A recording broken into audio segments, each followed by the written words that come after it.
नमस्कार, बहुत स्वागत है आपका विंध्या टाइम्स में। हाजिर हुए हैं विंध्य की अब तक की बड़ी खबरों के साथ। बात करते हैं पहली खबर की, जहां रीवा में शनिवार देर रात नाइट क्लब बियर बार में उस वक्त अफरा तफरी मच गई जब अचानक गोलियों की तड़तड़ाहट से पूरा इलाका दहल उठा। प्रत्यक्षदर्शियों के मुताबिक बार में मौजूद एलबी सिंह नामक युवक ने पहले हवाई फायरिंग कर दहशत फैलाई और फिर बाद में एक कर्मचारी को निशाना बनाते हुए उसके पेट में 2 गोलियां दाग दी। इस सनसनीखेज वारदात के बाद बार में मौजूद लोग जान बचाने के लिए इधर उधर भागने लगे और माहौल पूरी तरह दहशत में बदल गया। सूचना मिलते ही सिविल लाइंस थाना पुलिस मौके पर पहुंची, बार को घेराबंदी में लिया और घायल कर्मचारी को गंभीर हालत में संजय गांधी हॉस्पिटल भेजा गया, जहां उसका इलाज जारी है।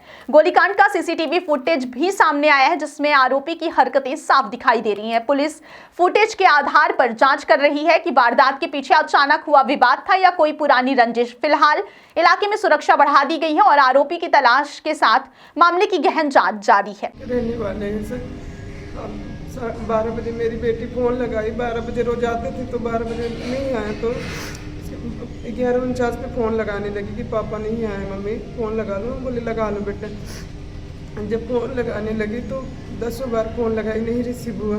फिर लगाई बिटिया, फिर उठाए तो बोले बेटू हमको गोली लगी है, बेटू हमें बचा लो। तो बेटी बोलती है कि नहीं पापा आप ड्रिंक किए हैं, झूठ बोल रहे हैं हम लोगों से। तो बोलते हैं नहीं बेटी मम्मा को भेजो, आप गोली लगी मुझे, मम्मा लेके चले। तो फिर फ़ोन काट दिए, फिर मैं लगाई तो बोलते हैं गोली लगी है, एलबी सिंह ने गोली मारे है मुझे। फिर वहाँ के मैनेजर बात किए, बोले आप आइए। गए वहाँ सर कोई नहीं था, बारिश की तरह पड़े थे वहाँ पे। फिर पुलिस वाले लेके आए यहाँ पे। कहाँ काम करते थे? Night club beer bar. क्या नाम था बियर बार का? यही नाइट क्लब सुने हैं सर, वो वही नाइट क्लब। गोली कहाँ लगी है? वहीं गेट के पास लगी है, हम लोग वीडियो देखे। इनके पेट में लगी है गोली? पेट में गोली लगी है। क्या नाम था इनका? जमुना सिंह बघेल। कितने बजे रात की घटना है? घटना देखिए हम लोगों को पता चला जब हम लोग 12 बजे मतलब 11:49 से फ़ोन लगा रहे थे समथिंग, हमको 12 बजे पता चला। लेकिन ये घटना पहले की थी। नाम बता रहे हैं कि जो होटल मालिक है उसको पता था ना, तो हम लोगों को पता था, किसी को फ़ोन नहीं आया था। वहाँ से क्यों नहीं किए फ़ोन? उन लोगों को पता था जब गोली लगी है तो एक बार फ़ोन तो उठाना चाहिए ना। जब मेरे हस्बैंड फ़ोन बताएं, फ़ोन उठाएं, वो बताएं कि मुझे गोली लगी, लेकिन वहाँ के लोग कोई नहीं बताएं कि गोली लगी है उनको।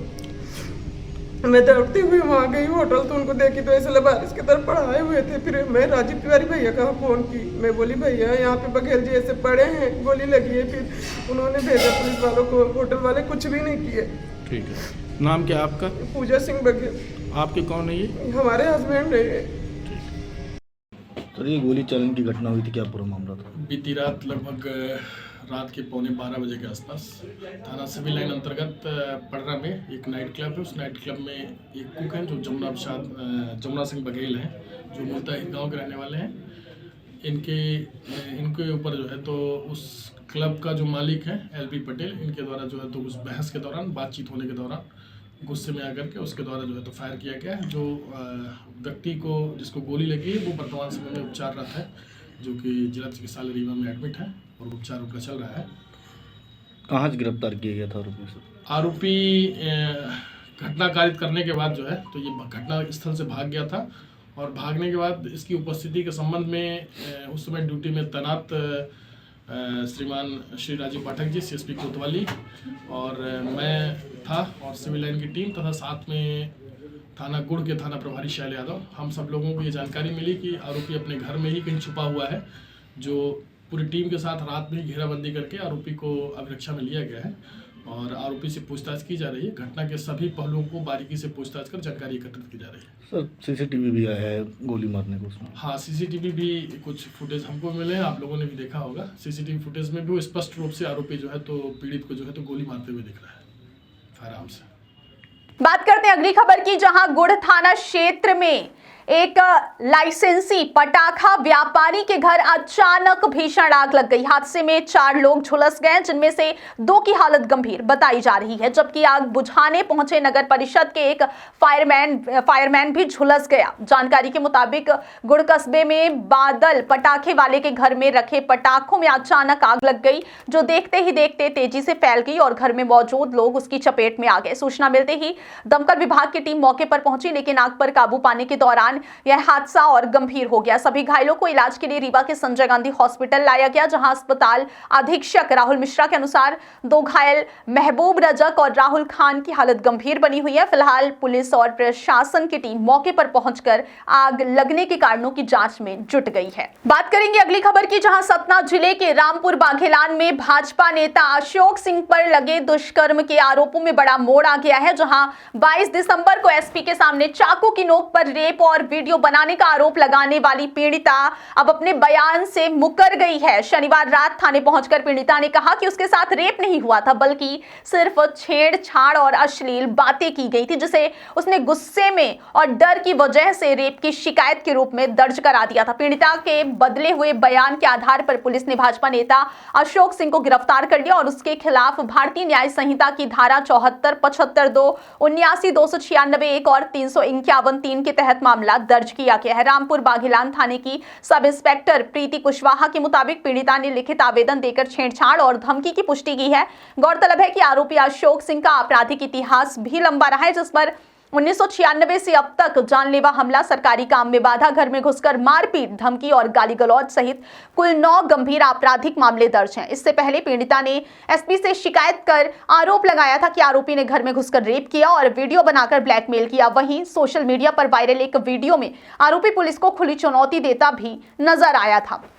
फिलहाल पुलिस ने पीड़िता की सुरक्षा सुनिश्चित कर ली है और पूरे मामले की गहन जांच जारी है। बात करते हैं अगली खबर की, जहां मऊगंज जिले में खरीफ विपणन वर्ष 2025-26 के तहत धान खरीदी व्यवस्था गंभीर संकट से गुजर रही है, जहां उपार्जन केंद्रों से समय पर उठाव न होने के कारण लगभग 4 लाख क्विंटल से अधिक धान खुले आसमान के नीचे पड़ी हुई है। मिलर और ट्रांसपोर्टरों की लापरवाही तथा प्रशासनिक सख्ती की कमी का सीधा असर किसानों पर पड़ रहा है, जिन्हें भुगतान के लिए हफ्तों इंतजार करना पड़ रहा है। बहुती, शिवराजपुर, बन्नई, खर्रा, चिल्ल, मऊगंज और हनुमाना सहित कई उपार्जन केंद्रों पर खरीदी गई धान का समय पर परिवहन नहीं हो पा रहा है, जिससे केंद्रों पर बोरों के ढेर लग गए हैं और आवाजाही तक मुश्किल हो गई है। खुले में रखी धान के खराब होने का खतरा लगातार बढ़ रहा है। खासकर मौसम में बदलाव या बारिश की स्थिति में नुकसान की आशंका और भी ज्यादा है। खरीदी के समय किसानों को 1 सप्ताह में भुगतान का भरोसा दिलाया गया था, लेकिन 3 सप्ताह से अधिक समय बीत जाने के बाद भी कई किसानों के खातों में राशि नहीं पहुंची, जिससे वे आर्थिक संकट में फंस गए हैं और सहकारी समितियां भी बारदाने व भंडारण की समस्या से जूझ रही हैं। भारतीय किसान संघ मऊगंज के अध्यक्ष हरिशंकर पांडे ने प्रशासन से मांग की है कि मिलर ट्रांसपोर्टरों पर सख्त कार्रवाई कर तत्काल धान का उठाव कराया जाए। प्रशासनिक आंकड़ों के मुताबिक जिले में अब तक 19,876 किसानों से 6,94,268 क्विंटल धान की खरीदी हो चुकी है, लेकिन केवल 2,83,611 क्विंटल यानी करीब 51% धान का ही परिवहन हो पाया, जबकि शेष लगभग 4 लाख क्विंटल अभी भी केंद्रों पर पड़ा हुआ है। जिला खाद्य प्रभारी अधिकारी अनिल गुप्ता ने माना है कि उठाव की गति अपेक्षा के अनुरूप नहीं और इसे तेज करने के प्रयास किए जा रहे हैं, लेकिन यदि जल्द स्थिति नहीं सुधरी तो धान खराब होने के साथ किसानों का नुकसान और बढ़ना तय माना जा रहा है।